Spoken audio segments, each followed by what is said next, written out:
Bonjour à tous, merci d'être restés jusque-là. J'espère que vous n'allez pas vous endormir pour cette dernière partie. Merci également à la Société Centrale d'Apiculture de m'avoir invité. Merci Monsieur Durosel. Ça fait un petit moment que j'ai pas présenté mes travaux, donc je vais être obligée de relire un petit peu parce que je suis pas aussi à l'aise que d'autres à l'oral, mais c'est pas grave. Ça devrait pas durer très longtemps. Et j'espère à la fin avoir le temps de vous montrer quelques extraits vidéo que j'ai fait sur le terrain pour que vous soyez plongés au cœur de ces réalités-là. Donc, je vais vous présenter un petit peu les apiculteurs chinois qui sont moins connus que le miel qu'ils produisent et qui fait beaucoup controverse.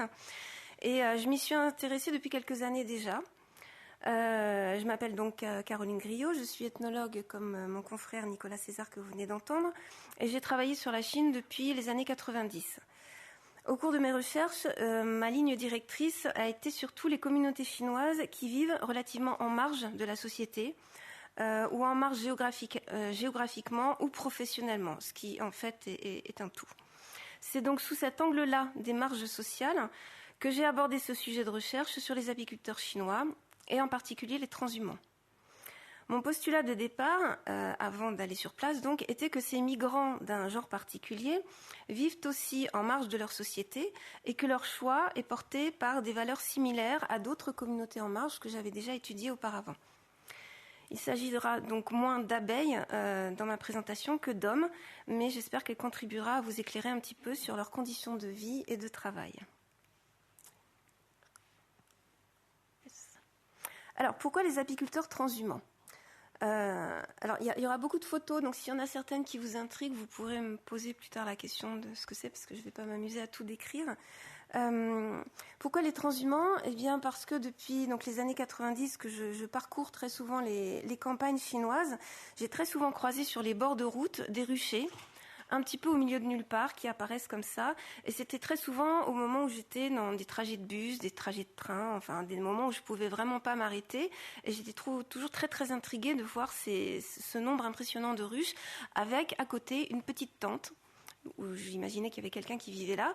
Et voilà, la curiosité a été attisée pendant des années, jusqu'à ce qu'en 2017, je décide de m'arrêter et d'aller spécialement les chercher.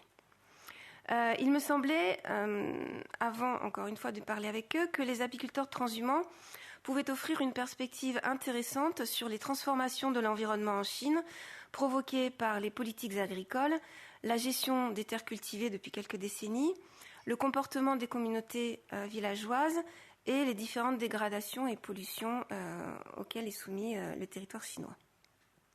Je me suis très vite rendu compte que, comme les autres Chinois, les apiculteurs font face à de grandes difficultés liées à une activité qui est à la fois inscrite dans la tradition agricole et apicole chinoise, qui remonte à très longtemps, et dans la logique de marché du système économique libéral chinois actuel. Pour autant, à l'inverse des autres acteurs de la vie rurale, leur mode de vie semble remettre en cause le modèle de modernité auquel aspirent la plupart des Chinois. Quel est ce modèle ? Vivre dans un environnement urbanisé, l'enrichissement personnel, l'accès à la propriété et le consumérisme. Donc j'avais l'impression qu'eux, ils étaient un petit peu en dehors de ce système-là. C'est ce que je vais donc m'efforcer de vous montrer un petit peu aujourd'hui. Mais d'abord, plantons un peu le décor dans le temps et l'espace. Alors, étant donné l'immensité du territoire chinois, vous imaginez bien que les pratiques apicoles sont multiples. Les espèces endémiques sont nombreuses et les types de ruches aussi. Voici quelques exemples de ruches sédentaires que l'on trouve dans différentes régions chinoises. Alors, la première, c'est une photo que j'ai prise dans le sud-ouest de la Chine. Donc, c'est une ruche qui est accolée à une maison, mais en hauteur. Voilà. Là-bas, c'est un collègue anthropologue qui a pris ça en photo à la frontière birmane, mais toujours du côté chinois. Généralement, cette apiculture sédentaire et domestique n'a pas pour objectif la commercialisation du miel, mais plutôt l'utilisation familiale. Là, vous avez d'autres types de ruches aussi, dont les plus connus sont ce fameux rucher conservatoire dans un parc naturel au centre de la Chine, que je n'ai pas eu la chance d'aller voir, mais là, pareil, ce ne sont pas des transhumants, vous imaginez. Alors, comment on en est passé d'une apiculture sédentaire, qui était donc traditionnelle, à une pratique de la transhumance à grande échelle ? Pour rappel, voici dans les grandes lignes ce qu'il faut retenir pour comprendre un petit peu dans quel contexte cette activité se pratique aujourd'hui en Chine. Depuis les années 80, avec le lancement et la mise en œuvre des réformes économiques majeures qui se sont déroulées après l'ère maoïste, on a assisté à une décollectivisation progressive des terres qui étaient gérées collectivement depuis les années 50, puis la nécessité qui en découle pour les paysans de produire des cultures génératrices de revenus élevés et le développement de l'agriculture intensive. L'ensemble impliquant une utilisation à grande échelle de pesticides, d'engrais chimiques, qui a conduit à une détérioration rapide de l'environnement naturel, y compris la disparition de nombre de pollinisateurs. Vous connaissez la chanson, on a eu la même chose. Mais comme le développement de l'agriculture implique un nombre croissant de pollinisateurs, les agriculteurs se sont vus confrontés à une contradiction évidente. Or, les transformations agricoles depuis le milieu du XXe siècle avaient déjà entraîné un déclin des pollinisateurs endémiques. Cela a conduit au développement d'une apiculture à la demande, principalement sous l'ère maoïste, qui utilisait des espèces exogènes d'abeilles. La plus populaire étant l'Apis mellifera ligustica spinola, qu'on appelle l'italienne. Je ne sais pas si on l'appelle aussi l'italienne en Europe, en tout cas c'est comme ça que l'appellent les apiculteurs là-bas. Elle a été introduite au début du XXe siècle à travers le Japon, par le Japon, et a provoqué l'augmentation de la production agricole et le développement d'une apiculture commerciale, mais uniquement sur la côte est de la Chine. Ça a marqué le début de la transhumance, mais à l'échelle locale. Au début des années 90, le succès de ces apiculteurs professionnels de la côte est a commencé à faire des émules au moment où on a commencé à vraiment manquer de pollinisateurs. Les migrations économiques qui ont été rendues possibles par la liberté de mouvement à partir des années 90, c'est-à-dire que jusqu'à avant les années 90, les personnes ne pouvaient pas bouger, ils étaient restés chez elles ou à l'intérieur des collectivités. Pour partir de sa région, il fallait des autorisations spéciales, donc évidemment on ne pouvait pas transhumer. Donc à partir du moment où les migrations économiques ont commencé et que l'encouragement de l'entrepreneuriat a commencé également sous les réformes de Deng Xiaoping, tout cela a contribué progressivement au développement d'une apiculture commerciale et transhumante dans l'ensemble du pays. Sans compter qu'il ne s'agit pas seulement de polliniser les champs, qui était l'objectif initial, mais aussi de récolter beaucoup de miel. Et avec l'amélioration des conditions de vie, les changements d'habitudes alimentaires et la demande en produits à base de miel qui a augmenté, la commercialisation des produits de la ruche a rendu l'apiculture intéressante pour générer des revenus. Aujourd'hui, la Chine, vous le savez, est le premier producteur et le premier exportateur de miel au monde. En tout cas, c'est les chiffres que j'avais, si ça n'a pas changé. L'apiculture chinoise et surtout son développement sont donc devenus un enjeu économique très important.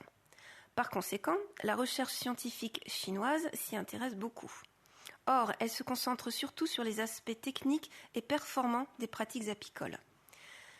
Par exemple, l'optimisation des techniques pour améliorer les rendements et la qualité des produits de la ruche, les stratégies de soins aux abeilles et l'impact des problèmes environnementaux sur la productivité des abeilles. Mais en dépit de leur rôle essentiel dans la gestion de l'activité apicole, les apiculteurs restent méconnus en Chine et sont assez peu concertés par la communauté scientifique. C'est pourquoi j'ai souhaité aller les écouter afin de mieux comprendre leur point de vue à partir de quelques questions. Comment est-ce qu'ils se positionnent entre tradition apicole et nouvelles technologies ? Comment ils ont appris ? Quels sont leurs échanges avec les agriculteurs, les villageois et les apiculteurs sédentaires des régions qu'ils traversent ? Quelles sont leurs relations avec les coopératives, les négociants et les consommateurs qui achètent leur production ? Quelles relations entretiennent-ils avec leur environnement naturel, eux qui vivent une grande partie de l'année à la lisière des champs et des forêts ? Donc ça faisait beaucoup de questions. Et comme je vais vous le dessiner à grands traits, les réponses sont beaucoup plus complexes qu'on peut l'imaginer. Alors avant de poursuivre, je tiens à signaler que cette situation que je vous décris date de 2017. Donc ça fait seulement 8 ans, mais à l'échelle de la Chine et de la rapidité de l'évolution de tout en Chine, en fait, je ne suis pas sûre que ce soit exactement comme ça encore. Enfin, grosso modo. Surtout qu'entre-temps, il y a le Covid qui est passé par là, et le Covid qu'on a vécu n'est pas le même que le leur. C'est-à-dire qu'eux, ils ont été confinés quasiment 4 ans. Donc pour la transhumance, ça a eu une conséquence dramatique. Beaucoup d'apiculteurs que j'ai connus avant le confinement ont changé complètement de métier. Certains sont revenus à l'apiculture, mais bon voilà, il faudrait que je réactive un petit peu tous ces réseaux et que je mette à jour ces données. Donc c'est presque de l'histoire que je vous décris.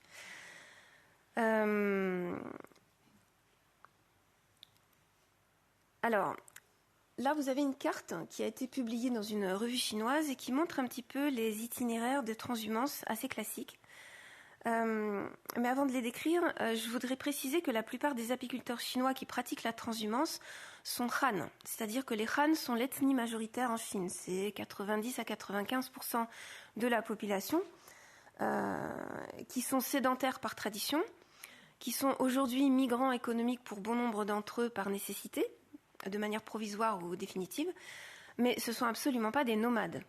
Et pratiquer la transhumance est quelque chose qui est en quelque sorte contre-culturel, puisque le nomadisme est associé au mode de vie d'autres groupes ethniques, par exemple les Mongols. La transhumance commence habituellement donc au début du printemps, en février-mars, et avec les premières floraisons, et elle se termine à l'automne ou au début de l'hiver. Selon les provinces, ça peut être entre octobre et novembre, voire début décembre. La plupart des apiculteurs qui pratiquent la transhumance viennent des provinces du sud, et pratique la transhumance de longue distance jusqu'aux provinces du Nord, la Mandchourie, le Xinjiang et la Mongolie intérieure, et il parcourt des milliers de kilomètres sur de longs mois d'activité chaque année. Alors il n'y a pas de chiffre officiel du nombre d'apiculteurs transhumants, mais pour en avoir discuté avec nombre d'entre eux, ils m'ont souvent évoqué quelques dizaines de milliers, ce qui est quand même pas grand-chose vu la population chinoise. Alors, je voulais vous montrer cette carte pour vous dire que les Chinois se réfèrent toujours à leur pays en parlant du coq. Nous, on parle de l'hexagone pour la France, eux, ils parlent du coq. Donc, pour vous situer un petit peu les régions où la transhumance, qui parlent de transhumance, les apiculteurs viennent des régions où se situent les 2 pattes du coq, voilà. Et ils vont transhumer, et le pic de leur transhumance se situe sur la tête du coq, sur sa croupe, c'est la Mongolie intérieure, en couleur un petit peu plus jaune clair, et toute la queue du coq, qui est plus en Asie centrale. Voilà. Donc en été, cette grande majorité de transhumants a déjà atteint les provinces du nord-est et du nord-ouest. Là, ce que je vous ai mis, c'est un petit peu ma propre transhumance en 2017 pour rencontrer autant d'apiculteurs qu'il m'a été donné de rencontrer, de vivre auprès de la plupart d'entre eux, et ce pendant 7 semaines en juillet-août 2017, dans les provinces donc essentiellement de Mandchourie et de Mongolie intérieure. Vous ne voyez pas les détails, mais ce n'est pas très très important. Voilà, donc d'abord, le Heilongjiang. Le Heilongjiang, il est situé tout au nord de la Chine, à la frontière de la Russie. Et là, j'ai été pendant un peu plus d'une semaine avec un couple d'apiculteurs qui étaient anciennement transhumants, mais qui se sont posés un petit peu et qui sont désormais sédentaires. Eux produisent du miel de tilleul et de la gelée royale. Donc c'est des petits extraits vidéo que je vous montrerai tout à l'heure. Ensuite, j'ai rejoint une équipe de négociants de miel dans une région montagneuse de l'extrême est de la Chine, située entre la Russie et la Corée du Nord. Ce sont des grossistes qui achètent des tonnes de miel, stockés dans des bidons de 90 kg, les bidons blancs, qu'ils traitent et conditionnent dans leur usine pour les revendre à des détaillants. Ce sont ces miels qui sont importés et qui arrivent en partie sur nos rayons de supermarché. Tous les apiculteurs transhumants vendent leur production à des grossistes. Ils gardent parfois leur propre miel, leur meilleur miel, pour le ramener chez eux et l'offrir à leurs proches. Mais ça ne dépasse pas en général 2 bidons. Tout le reste part. Bon nombre des apiculteurs que j'ai rencontrés avaient entre 15 et 30 ans d'expérience, puisque la plupart avaient commencé dans les années 90, enfin ceux qui avaient commencé le plus tôt, c'était dans les années 90. Et ils ont aujourd'hui entre 40 et 50 ans, voire un petit peu plus, et tous se plaignaient généralement du fait que leur vie est extrêmement dure et que la jeune génération ne veut pas s'engager dans cette activité. J'ai néanmoins rencontré quelques jeunes apiculteurs dans leur vingtaine, comme ce jeune couple avec qui je suis restée une dizaine de jours, un petit peu plus au sud, mais toujours près de la Corée du Nord. Et eux récoltaient à ce moment-là du miel de Vitex, qui est une petite fleur violette, là, mauve, toute petite, voilà, dans des espèces de garrigues. Et pour beaucoup d'apiculteurs, la Mongolie intérieure représente un petit peu la dernière étape de la transhumance avant de redescendre vers le sud chez eux. On y trouve des fleurs sauvages dans les garrigues et les steppes, ainsi que des champs de tournesol, qu'ils évitent soigneusement en général, sauf quand ils sont vraiment à court de ressources. J'ai là eu l'occasion de rester une semaine avec un apiculteur expérimenté, donc quelqu'un qui avait une trentaine d'années d'expérience, pour y observer l'organisation des réseaux professionnels. En quelques semaines, donc, je suis parvenue à rencontrer une grande partie des acteurs de l'apiculture commerciale le long de la chaîne de production, depuis les abeilles jusqu'aux détaillants de miel. Au total, j'ai pu échanger avec une vingtaine d'apiculteurs. J'en ai rencontré un peu plus, mais j'ai pu échanger de manière un peu plus approfondie avec une vingtaine. Évidemment, c'est insuffisant pour en tirer des conclusions définitives, mais cela donne une idée de certaines pratiques. Alors ce terrain était censé être le début d'une longue série de terrains pour un grand projet ambitieux que j'avais envie de mener, mais qui a été un petit peu avorté par la force des choses, le Covid, le manque de financement, etc. C'est un autre sujet. Voilà, donc concrètement, l'apiculture transhumante implique d'effectuer de très longs trajets dans toute la Chine, souvent des centaines de kilomètres entre chaque étape. Et pour chaque apiculteur, cela signifie installer, puis démonter régulièrement un campement et un rucher, charger, prendre la route, voyager de nuit, décharger, déballer, s'installer à nouveau, puis repartir quelques semaines plus tard. Donc c'est énormément de manutention. Les apiculteurs qui ne dépendent que de cette activité économique vivent la majeure partie de l'année loin de chez eux, entre 8 et 10 mois. Donc c'est quand même une activité très solitaire. Ils s'installent au bord des routes, des champs, des vergers, des bois, sur des terrains vagues avec leurs ruches. Ils vivent dans des tentes sommaires, dans des conditions de vie assez inconfortables, comme vous pouvez le voir sur ces photos. Et parfois, ils vivent en couple, rarement avec des enfants ou alors seulement en bas âge ou pendant les vacances. Mais en général, les enfants restent dans leur famille avec les grands-parents. Ce sont parfois aussi des hommes seuls qui sont au mieux accompagnés d'un ouvrier apicole.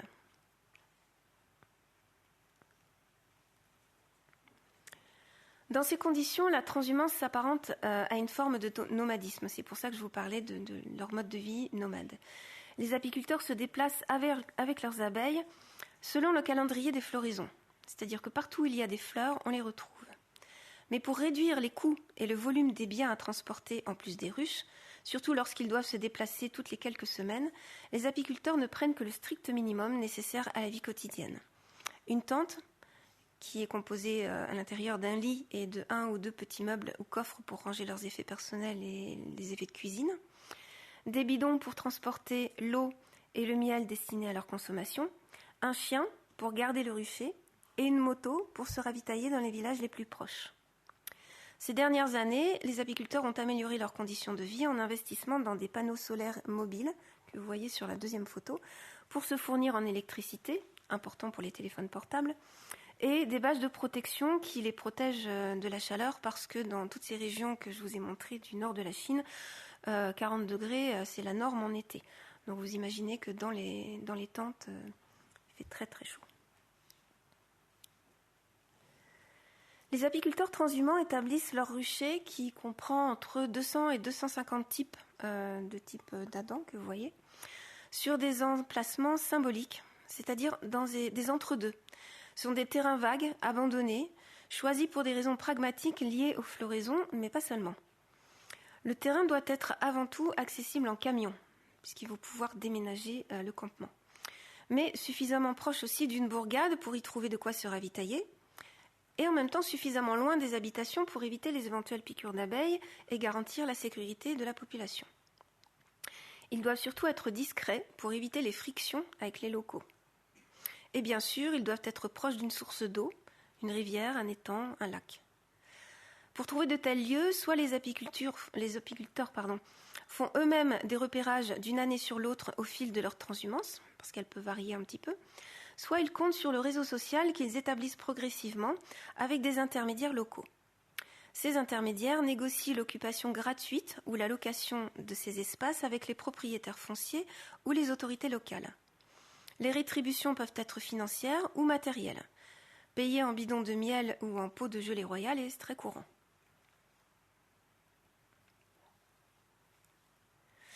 Alors, quel miel ? Je sais que c'est une question qui intéresse beaucoup de monde. Les apiculteurs parcourent des milliers de kilomètres chaque année pour trouver les meilleures fleurs, les conditions météorologiques idéales et les meilleures offres commerciales. Mais que produisent-ils et que vendent-ils exactement ? Du miel ? Oui et non. Le principal problème avec la production de miel en Chine, le miel des apiculteurs transhumants, réside dans sa nature, sa définition. Dans les bonnes années, les apiculteurs transhumants peuvent produire une énorme quantité de miel, mais pas forcément dans le respect des rythmes biologiques et des normes éthiques en matière de production. Pendant la transhumance, dans des conditions idéales, qui sont rarement réunies, mais qui concernent le climat, la qualité de la floraison et la santé des essaims, les apiculteurs peuvent en effet extraire le miel de leurs ruches 1 à 2 fois par semaine. Pas parce que les abeilles sont particulièrement performantes, mais parce que ce que les apiculteurs extraient n'est pas exactement du miel. Et là, je m'excuse auprès des apiculteurs qui constituent la majorité des gens de cette salle, je vais énoncer quelques banalités. Donc, quand le miel atteint sa maturité, il contient en général jusqu'à 18% d'humidité. Si je dis des bêtises, vous en faites pas, je m'y connais pas encore beaucoup. Vous ferez la différence. Les abeilles operculent les cellules des cadres quand le miel atteint maturité avec la cire pour le stocker et le protéger. C'est un travail qui est progressif et qui nécessite des semaines pour que la plupart des cadres des hausses soient complètement scellés. L'extraction doit également avoir lieu à la fin de la floraison de la plante qui caractérisera le miel pour qu'il soit typé. Voilà. Alors seulement l'apiculteur patient désopercule les cellules pour en extraire le miel. Et tout cela prend du temps. Or, les apiculteurs transhumants chinois ne peuvent pas attendre. Le temps, c'est de l'argent. Et il faut faire vite pour se rendre sur le site de floraison d'autres espèces mellifères qui n'ont pas leur floraison au même moment, car la nature, elle, n'attend pas. Beaucoup extraient donc le miel avant qu'il soit mature, et donc sans avoir à désoperculer. Cela leur évite une tâche supplémentaire. En conséquence, le miel récolté est encore très liquide, humide, il lui manque évidemment une partie de ses qualités et de ses propriétés, il peut facilement fermenter et il n'est pas aussi savoureux que du miel. Il s'apparente davantage à un sirop. Alors que ces apiculteurs admettent que ce qu'ils vendent n'est pas vraiment du miel, et qu'ils admettent aussi qu'il n'est pas super, ils expliquent que le prix offert par les négociants pour le miel mature ou pour ce miel sirop est le même. Donc, pourquoi perdraient-ils leur temps ? Les récoltes et donc les revenus engrangés seraient moins importants s'ils attendaient, et les manipulations seraient plus contraignantes. Selon ces apiculteurs-là, désoperculer les cellules représente évidemment une perte de temps.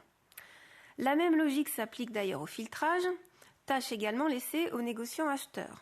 Donc, dans les bidons est stocké un miel, souvent mélangé à des débris de cire, des abeilles noyées et divers microdéchets parce qu'il n'aura pas ou mal été filtré.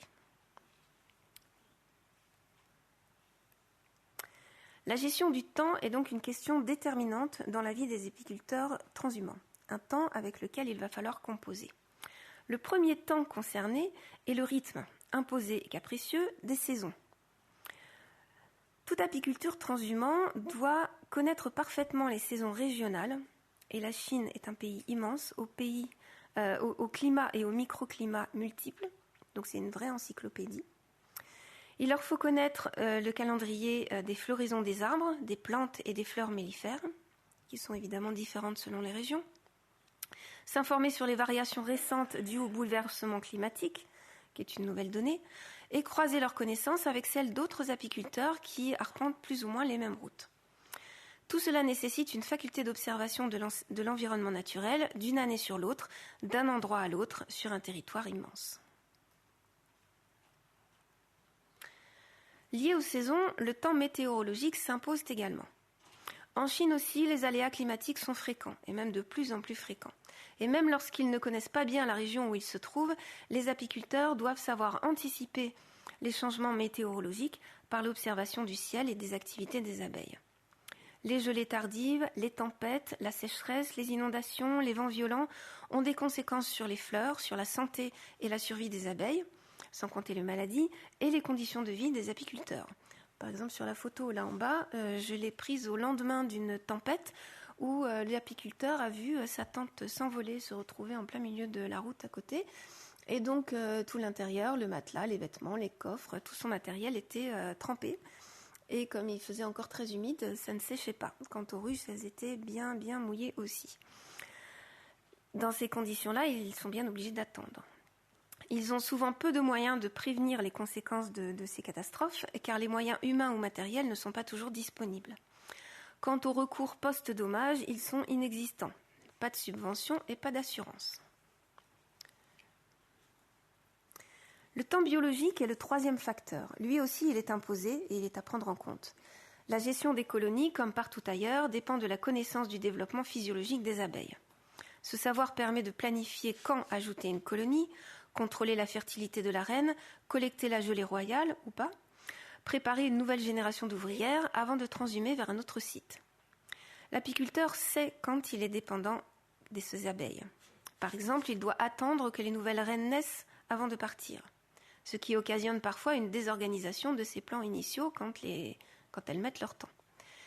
Les impératifs de rendement obligent les apiculteurs chinois à s'assurer de la santé de leurs abeilles et de leur capacité à produire du miel aussi efficacement et aussi vite que possible partout où ils vont. Les ouvrières doivent travailler sans relâche. Les investissements et les revenus des apiculteurs sont en jeu. Ils contrôlent alors très régulièrement les colonies. On ouvre très souvent les ruches, quasiment quotidiennement, mais rapidement pour ne pas gêner trop longtemps les butineuses qui doivent garder le rythme. Garder le rythme de production dépend aussi de l'apiculteur qui doit intervenir sur le développement naturel des essaims. Par exemple, pour augmenter les performances de ponte de la reine, ils en changent très régulièrement, même si elles sont très bonnes pondeuses, jusqu'à tous les 2 mois. Plus les reines sont jeunes, plus les essaims se renouvelleront et pour devenir plus vigoureux, plus rapides, plus énergiques, plus performants. Malgré tout, la physiologie et la chronologie naturelle de la vie des abeilles demeurent incontrôlables et imposent aux apiculteurs des temps d'attente, de patience, voire d'ennui. Pour d'autres, c'est le contraire. Ceux qui font commerce de la gelée royale, par exemple, sont encore plus contraints que les autres par l'horloge biologique du développement des abeilles. Impossible d'avoir le moindre jour de retard et donc de repos, sinon il n'y a plus de gelée royale. On est donc dans une interdépendance qui oblige l'apiculteur à être innovant dans ses méthodes pour garder l'avantage sur ses abeilles. Donc il n'y a pas vraiment de routine. Il y a une routine des pratiques, mais tous les jours, les choses peuvent changer. Toutes ces différentes temporalités s'imposent à l'apiculteur et compliquent considérablement l'organisation de la transhumance d'un mois à l'autre, puis d'une année sur l'autre. Mais c'est aussi dans ces cadres contraignants que l'apiculteur doit organiser son propre travail, avec pour objectif principal la rentabilité. Le temps de travail s'adapte et alterne les rythmes. Au jour le jour, il procède à des gestes routiniers et il évalue la situation pour anticiper les imprévus et les changements de programme. Dans sa planification quotidienne, il décide ainsi quand travailler, quand se reposer et économiser ses forces.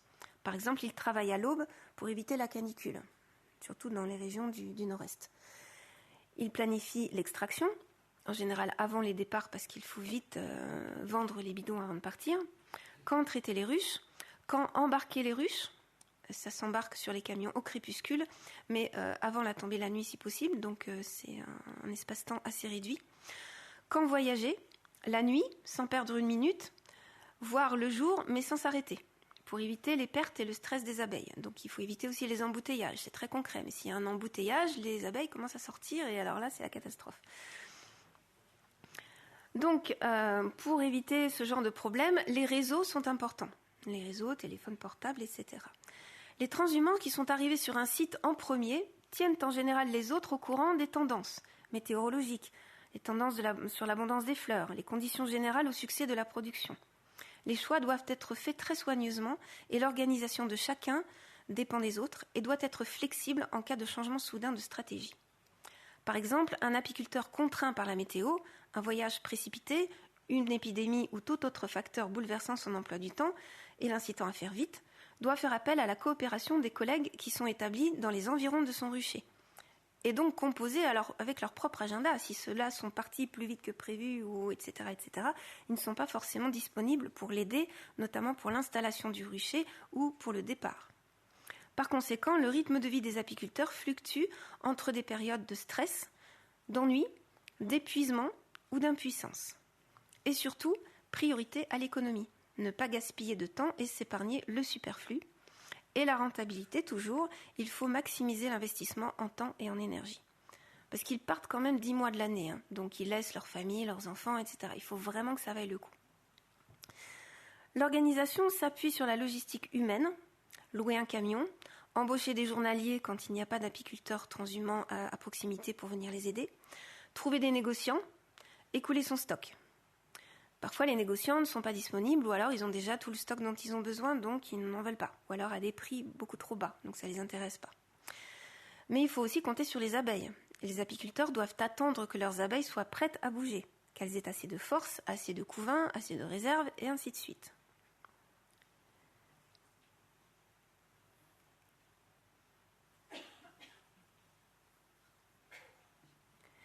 Ce qui apparaît donc comme une vie tranquille, solitaire et nomade, enfin c'est ce qui m'apparaissait à moi quand je passais très vite au loin, cache en réalité de nombreuses dépendances envers la nature et les réseaux professionnels qui contrôlent et soutiennent l'activité des apiculteurs. Le rôle du téléphone portable ces dernières années est donc devenu un allié central dans leur quotidien. Ils donnent et reçoivent constamment les dernières nouvelles, ils maintiennent une vie familiale et sociale virtuelle, consultent la météo et gèrent leur argent. Cependant, comme la plupart des Chinois qui n'habitent pas dans leur ville natale, ils sont davantage liés à leurs collègues originaires de la même région qu'à la population locale. C'est-à-dire que tous les apiculteurs, par exemple, qui sont originaires du même district, d'une même province dans le sud-ouest de la Chine, vont être tous en réseau, plus ou moins suivre les mêmes routes d'itinérance, et ils vont il y a une sorte de coopération entre eux. Et si le voisin transhumant à 3 km de là où ils sont n'est pas de la même province, ils vont un petit peu l'ignorer. Voilà, donc ils sont vraiment très, très groupés. Ça vaut pas que pour les apiculteurs, on trouve ça un petit peu partout dans les régions de la Chine. Quand ils migrent ensemble. En conséquence, leur attitude envers l'environnement naturel dans lequel ils vivent de manière temporaire est biaisée. Apprendre à connaître la nature à des fins professionnelles ne se traduit pas toujours par son respect. Et là, vous avez sur la photo 2 ce qu'il reste après l'embarquement des ruches et de l'attente sur un camion prêt au départ. On laisse derrière soi tout ce qui a servi pendant la période de transhumance, la période où ils ont été installés, et ils laissent tous les déchets derrière eux. Voilà. En réalité, il n'y a pas vraiment de gestion. Ils jettent et laissent sur place toutes leurs ordures, puisque, disent-ils, ce n'est pas vraiment notre région, les locaux vont s'en charger. C'est pas notre affaire, on n'a pas le temps de s'en occuper de toute façon. Les plus scrupuleux s'en chargent, mais ils les brûlent. Voilà, donc c'est pas mieux, parce qu'ils brûlent le plastique. Peu se sentent concernés par la gestion des déchets ou la protection de l'environnement. Déjà chez eux, en premier lieu, c'est pas forcément uniquement chez les autres qui font ça. Chez eux, c'est pas encore dans les régions rurales quelque chose de bien intégré que le plastique, c'est pas bien. Ou ils le savent, mais bon, de toute façon, il n'y a pas les infrastructures pour le gérer, donc on fait comme on peut. On jette dans la rivière, par exemple. Mais là aussi, la notion de temporalité joue. On voit souvent les choses à court terme. C'est-à-dire que la Chine est suffisamment vaste pour que d'une année sur l'autre, ils changent de campement à quelques kilomètres près pour éviter le propriétaire chez qui ils ont laissé ça l'année d'avant, par exemple. Voilà. Donc la réputation au long terme de ces transhumants auprès de la population locale, qui n'est pas nécessairement plus scrupuleuse avec leurs déchets d'ailleurs, ne semble pas être une priorité. Les rapports sociaux sont temporaires. On n'investit pas nécessairement sur la durée, sauf avec les négociants dont on a vraiment besoin pour faire du commerce, qui sont directement impliqués dans ce rapport. Et les apiculteurs sont avant tout des personnes pragmatiques. Voilà, ce ne sont pas des poètes, etc. J'avais un peu une idée romantique des choses au départ, mais je suis vite retombée sur mes pieds. En effet, si ces apiculteurs comme ailleurs sont confrontés aux défis que leur inflige l'environnement et la nature, les maladies, les insectes nuisibles, les phénomènes climatiques, donc comme vous, ils ne sont pas à l'abri d'autres sortes de problèmes sociaux. Installer un rucher quelque part demande des contacts, mais aussi de la patience et de l'endurance. En tant que migrant, qui est une catégorie sociale de fait en Chine, ça concerne beaucoup de monde, mais on les appelle les migrants, simplement les gens qui quittent leur province pour aller en ville travailler sur des chantiers, dans des sociétés, dans des usines, voilà. Un peu l'exode rural qu'on a connu auparavant. Donc en tant que migrants et nomades encore plus, les apiculteurs transhumants font face à la curiosité, à l'empathie, même parfois à la sympathie des communautés hôtes, mais beaucoup aussi à l'ignorance, à l'exploitation, voire la discrimination et l'hostilité. Les fonctionnaires locaux, tels que les membres des comités populaires, utilisent souvent leur statut privilégié pour exiger des bidons de miel ou de la gelée royale en échange de leur tolérance pour l'occupation des terrains. Et quel que soit l'accord que les apiculteurs avaient déjà eu avec eux, ou le prix que les apiculteurs paient déjà aux propriétaires fonciers eux-mêmes. Ça s'appelle de la corruption. Parfois, les demandes excèdent l'accord initial et les apiculteurs se retrouvent harcelés. Moi, j'en ai été témoin, j'étais cachée pour pas qu'on me voie, mais j'ai vu un maire d'un petit village qui venait dans le rucher du jeune couple là pour leur demander un bidon. Oui, parce que quand même, ça fait longtemps que vous êtes là. Faudrait peut-être me donner un bidon de plus, mais un bidon c'est quand même 90 litres, donc c'est beaucoup de travail. Des personnes mal intentionnées aussi usent de stratagèmes pour obtenir du miel ou de l'argent. Par exemple, se faire piquer exprès par les abeilles et réclamer ensuite une compensation financière pour se faire soigner à l'hôpital, en prétextant être allergique. Parce qu'il ne faut pas oublier que l'hôpital est payant en Chine, il n'y a pas de soins gratuits. Donc on va dire oui, je vais à l'hôpital parce que j'ai une allergie, je me suis fait piquer à cause de tes abeilles, donne-moi de l'argent, liquide évidemment. Dans certaines régions, alors ça arrive un petit peu moins, mais beaucoup m'ont fait état de ce genre d'expérience au début, donc dans les années 90 et 2000. Beaucoup d'apiculteurs ont mentionné le vandalisme, le vol de ruches, ce qui explique pourquoi ils ont des chiens. Et aussi, ils ont été victimes de gangs locaux, de mafias, de toxicomanes qui les rackettent, en croyant que les apiculteurs transportent toujours beaucoup d'argent dans leurs tentes, sous la menace de brûler les ruches ou la tente. Alors évidemment, tout ça a changé parce que maintenant, tout se fait par téléphone portable, toutes les transactions se font de manière virtuelle, donc ils n'ont plus leur petite valise avec leurs billets dans la tente. Mais ça a été le cas à une époque, donc évidemment, c'était des proies faciles.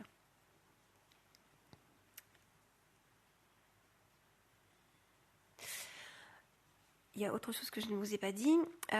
Aussi absurde que cela puisse paraître, certains ont aussi mentionné des cas de paysans qui les ont forcés à partir parce qu'ils pensaient que si les abeilles récoltaient le nectar des fleurs de leur champ ou de leur verger, les fleurs mourraient et qu'il n'y aurait plus de fruits ni de récolte à faire. Donc le rôle pollinisateur de l'abeille n'est pas encore vraiment intégré en tout cas. Et lorsque les apiculteurs tentent de se plaindre auprès de la police ou des autorités locales, ce que selon la loi ils ont le droit de faire, ils reçoivent généralement peu d'attention parce que la police protège avant tout les locaux, qui sont souvent des cousins, ceci. Et ils ne veulent pas de scandale et ils ne veulent surtout pas traiter avec ces étrangers que représentent les apiculteurs transhumants. Donc c'est moins simple qu'on ne pourrait le croire. Donc avec ce projet, moi je souhaitais surtout comprendre comment certaines controverses apparaissent. J'étais curieuse parce que je voyais une population apparemment en marge, mais en même temps j'entendais tout ce qu'on disait sur le miel chinois et comme j'ai quand même des sympathies pour les Chinois parce que quand même, ça fait 30 ans qu'ils font partie de ma vie. J'avais envie de comprendre qu'est-ce qu'il en était de leur point de vue. Est-ce qu'ils savaient déjà qu'il y avait toutes ces controverses et qu'est-ce qu'ils en pensaient eux-mêmes. Donc, qui sont ces apiculteurs effacés derrière les produits, les chiffres et les plaintes, et quelles sont leurs préoccupations et les pressions auxquelles ils doivent faire face aussi. Les transhumants sont au cœur, en fait, des problèmes que rencontre l'apiculture en Chine, bouleversés comme la plupart des autres secteurs de l'économie par le libéralisme qui sous-tend le développement de la Chine depuis plus de 30 ans. C'est une logique de marché, donc de rentabilité, qui leur impose de tout faire pour garantir la productivité des essaims. Donc on exploite les abeilles et on se préoccupe peu de l'environnement ou du consommateur. Ce sont aussi les professionnels aux prises avec les transformations des campagnes chinoises. Beaucoup sont des paysans sans terre, en fait. Ils ne sont pas arrivés, ils ne sont pas devenus apiculteurs comme ça par miracle. C'est souvent parce qu'ils n'avaient plus d'autres options. La compétitivité, qui est extrêmement féroce, l'absence d'un État-providence efficace et les bouleversements environnementaux de grande ampleur. Ce sont des professionnels que la mondialisation, entre autres facteurs, pousse à des pratiques qui, à long terme, risquent de nuire à leur corps de métier et à l'équilibre de l'écosystème chinois. Beaucoup expriment les dilemmes inhérents à l'évolution de leur profession. Donc ils sont lucides, mais ils n'ont pas le choix. Il faut faire manger la famille. Situés entre un besoin d'efficacité, de performance et le respect d'une éthique professionnelle, entre l'héritage technique du passé et les normes du business, ces apiculteurs doivent ajuster leurs pratiques pour obtenir de meilleurs résultats et survivre, ce qui implique une gestion du temps qui s'émancipe parfois des cadres déontologiques. Dans un métier où la migration et la pauvreté, en tout cas les signes extérieurs qui nous donnent, c'est ça, hein, c'est pas des personnes qu'on voit comme des personnes riches. La migration et la pauvreté en Chine, ça signifie l'invisibilité, on n'existe plus vraiment dans la société. C'est un corps de métier donc qui soulève des questions sur les conséquences de la mise en œuvre des modèles actuels de développement en Chine, à savoir faire vite à tout prix, gagner rapidement de l'argent pour sécuriser au mieux un présent et peut-être un avenir. Et ça vaut pour tous les corps de métier. Et malgré la dureté de leur métier, les sacrifices personnels qu'ils font, malgré les plaintes et les difficultés sur lesquelles tous s'étendent, nombre d'entre eux affirment préférer cette vie-là car ils se sentent libres. Et en Chine, la liberté, excusez-moi, est une denrée très rare et peu pérenne. Et je suis un peu émue parce que, parce que je voulais vous montrer une photo que j'avais prise qui a été créée par des artistes que je connais très bien, des artistes contemporains chinois qui s'appellent les Gao Brothers, les frères Gao, et qui avaient créé une œuvre magnifique, un énorme tableau où ils avaient recréé la carte de la Chine sous la forme d'une immense ruche avec plein d'alvéoles, où à l'intérieur de chaque alvéole, ils avaient mis un petit personnage qui représente un métier, un type de personne en Chine. Et ils trouvaient que que ça représentait la société chinoise. Je crois que l'œuvre date d'une quinzaine d'années ou d'une vingtaine d'années. Et donc voilà, c'était une offre que moi j'avais pour ambition de mettre en couverture d'un livre si un jour j'avais eu l'occasion d'écrire un livre. Et je vous en parle parce que l'un d'eux a été emprisonné fin août. Il est toujours emprisonné, on ne sait pas trop ce qu'il va devenir, il a été emprisonné pour ses œuvres. Donc voilà, ces apiculteurs n'ont rien à voir avec l'art contemporain, mais la liberté est vraiment une denrée rare en Chine qui est très très importante. Voilà.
你呀，你搁点酱就行啊，搁点酱吧。你把药都停了，你吃王浆试试吧。我先吃王浆的啊，你搁点酱真好吃。我现在一天吃5样药。人说这玩意儿好使，治糖尿病。完了我还少个器官。治糖尿病好使。我胆还栽了。你呀，我操！你瞅我天天好活蹦乱跳的。你这一天呢，强一天啥也不干，我操！为什么把胆栽了呀？结石。这顶上长息肉，他说。至于栽吗？哎呀，我怕死吗？息肉怕癌变吗？我跟你说，他们都这个忽悠人。啊？他们就忽悠你。不用栽，他往这顶上有息肉，那玩意怕引起癌变。让你做这个手术，他好挣钱。到那去他妈第2天说栽吧。他会很快让你做这个决定，让你都猝不及防，对，连思考的时间都没有。就栽了。等你考虑好了，他妈不用做了。告诉你说的是什么都什么玩意儿都不影响，是在纯他妈糊弄人，你知道吗？我说他5脏你整没一个，他能不影响吗？肝胆相照，你那玩意儿缺奶都不行。你没胆了，他搁啥照肝呢？是不是？栽完后悔他妈的！我们同学现在5年了都没栽，啥事没有。观察1年观察1次呗。我这到那儿找专家那个院，一顿摆完说哎呀都不错呀。大夫就逼样。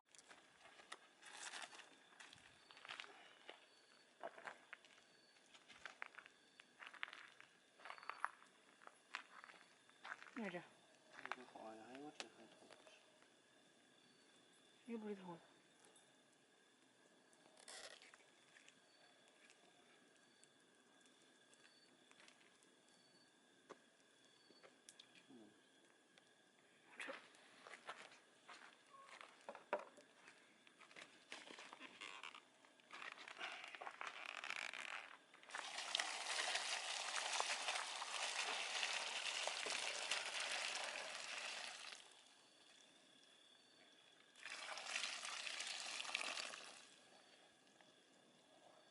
老的。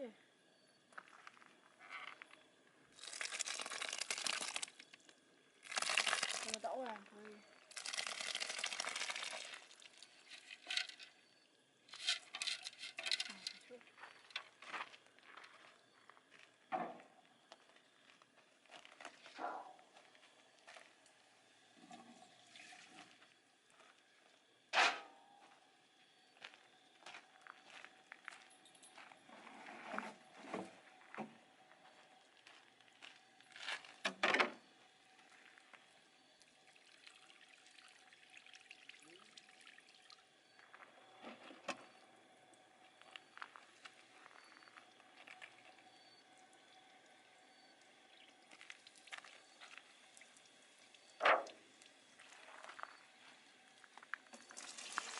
后边啊！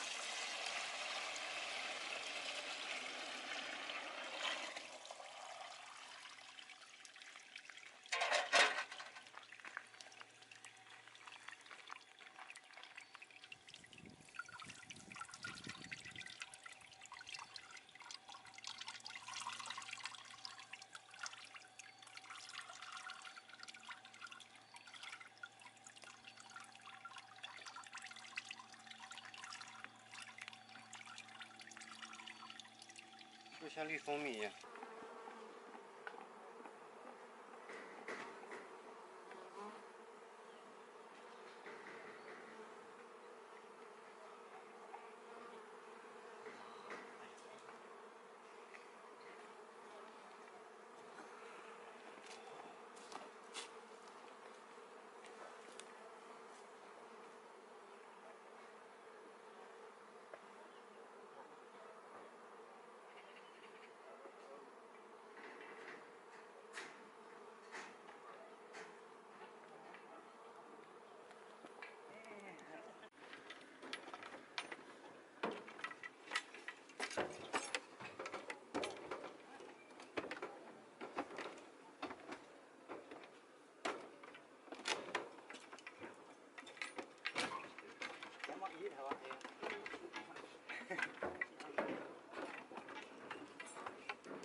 对，风子的乖嘛。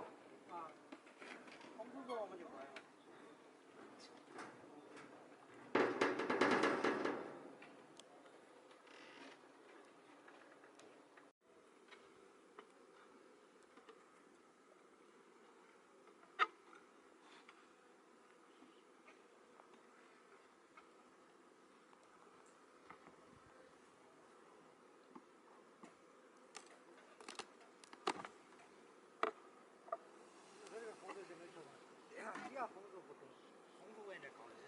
高有希望，第二比的希望，第二比的旺。第二比的高有望。嗯。一边的比这里的话好放点呀。我这风都往前在头上了。哦，一边的比这风了。啊，风量少。肯定是高头有希望成功了。你有没有被风遮过了？有叫他坐下去啊，没有没有。有希望也是坐下去。他希望再坐下。啊，坐下去挂个牌。别到放老王的就不管了。啊？哪个？啊？哪个？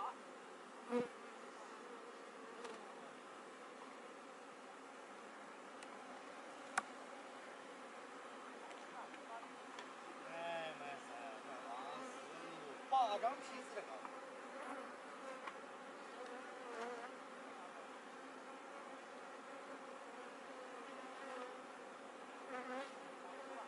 知道吧？还有那个王子在高头，有。王子高头有关系，如果还多说还可能高头有希望。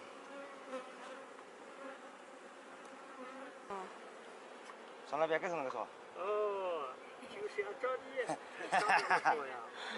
你又教过书，普通话又标准，他都听得清。没打击我了吗？耶嘿嘿，事实就是这个嘛，打击你，又不是我有多大的文化嘛，我打击你。哎呀，我书都比读过嘛。比读过书还不是为了你们师傅会？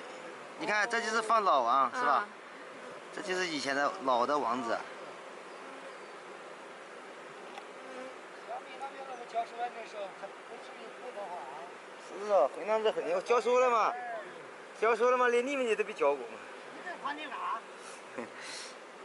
你放2个。哎，对，一边一个。啊，一边一个。哎。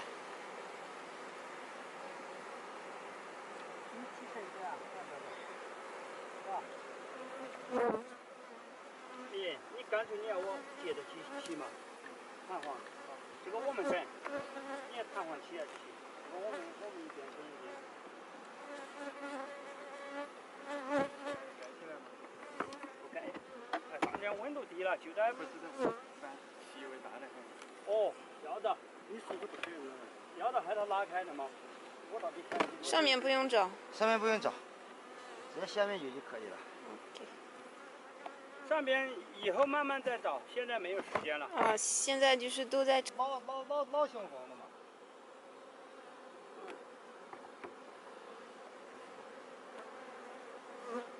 这项风就好了。是吗？嗯，对。风多。啊，风多。特别多。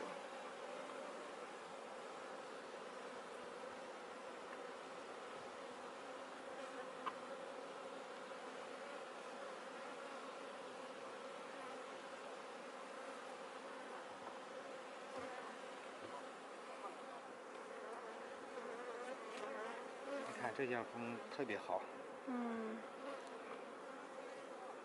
风望你看到吗？风望还没有看到。等到看到的话，我。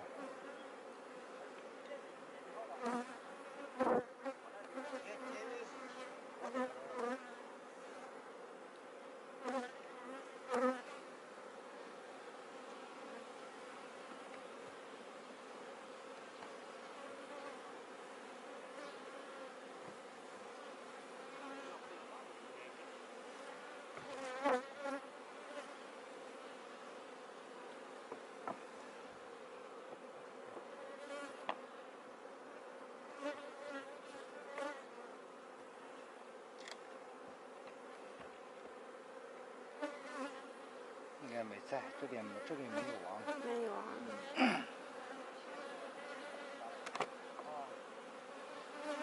有一个拉锅子牵拉到地下嘛，牵这个拉到。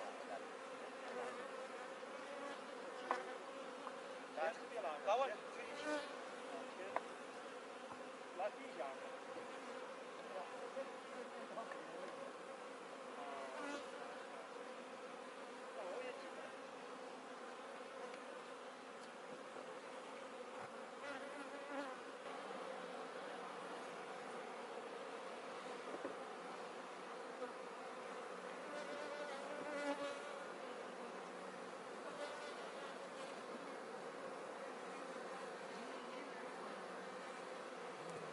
你们这个都不打套，我们那个快热死去了。